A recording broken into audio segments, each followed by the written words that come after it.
Hello everybody, this is Gregory with Permanent Weight Loss Made Easy, where there should be no hesitancy in your weight loss and in your weight maintenance.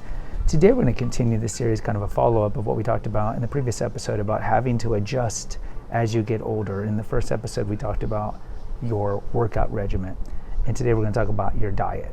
And this one's pretty obvious, but needless to say, sometimes people just need basic stuff, and again, just based on my history, I'm just giving you what's worked for me. But there's the old saying, you don't see a lot of fat 90-year-olds around. And why is that? Because they all died. They all died from some comorbidity connected to their obesity, whether it be cardiovascular problem or cancer or something else. So we need to adjust our caloric intake. We cannot be eating the way we were eating as teenagers. When I was eating as teenagers, it was all disordered eating. But even if you have like the regular healthily weighted teenage boy, the 15-year-old teenage boy, I mean, they can just scarf down food never ending. And it's not even like healthy food. It could just be garbage food. And they typically don't gain weight. So, I mean, they could be packing in 4,000 calories because they're growing kids.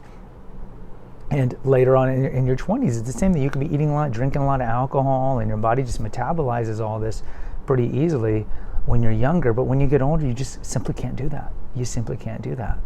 And so if you really want to live a long time, you will need to adapt your exercise, because again, there's not a lot of 70-year-olds who can run 7 miles. There are exceptions, but typically by this point they're doing walking or hiking or maybe swimming, like we talked about in the previous episode.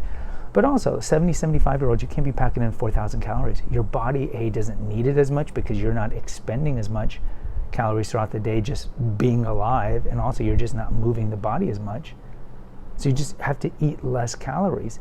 Now, for those who have an ordered relationship with food, like the dog, I'm hungry, I'll eat until I'm no longer hungry, this isn't a problem. But since the majority of us have a disordered relationship with food, typically I would say to childhood trauma, as you get into your 50s and 60s and 70s, you're still over drinking.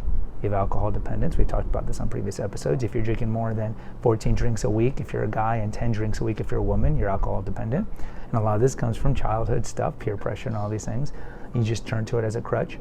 But if in your 50s and 60s, if you're still packing in the alcohol, and if you're still eating a lot of food to numb the pain, to get comfort, whatever created that, whatever was the genesis of it back when you were a child, you're going to get overweight.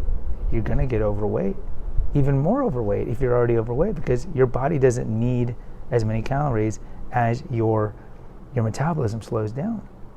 So if you look at like an 85-year-old woman, 90-year-old, and I see these women at my mother's retirement community, they eat like a bird. They don't eat a lot because they don't need to eat a lot. And if you look at the 90, 95-year-old women, especially these women, because there's not a lot of 95-year-old men, they just don't eat a lot. They just don't eat a lot. And so that's what it needs to happen. So if you're like, oh, darn, Gregory, I'm 40 and I'm still eating like I'm 20 and I'm doing a lot of calorie in, calorie out. And if you're not familiar with that term, it means you're packing in a lot of calories and you're going to the gym and strength training or cardioing it, try it all out.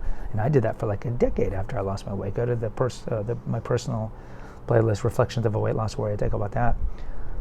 This is going to be a problem when you're in 60s and 70s, because your body just slows down, your body breaks down, and so you need to adjust your diet.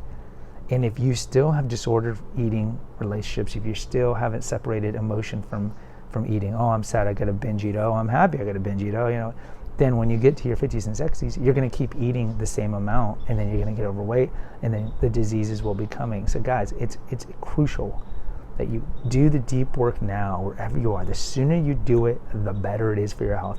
You do the deep work, and then you'll have a regular relationship with food. You eat like a dog does, or a 4-year-old child, and then the rest of your life, you have a better chance of having a good quality, long life. Guys, post in the comments. I'd like to hear from you if you agree or disagree.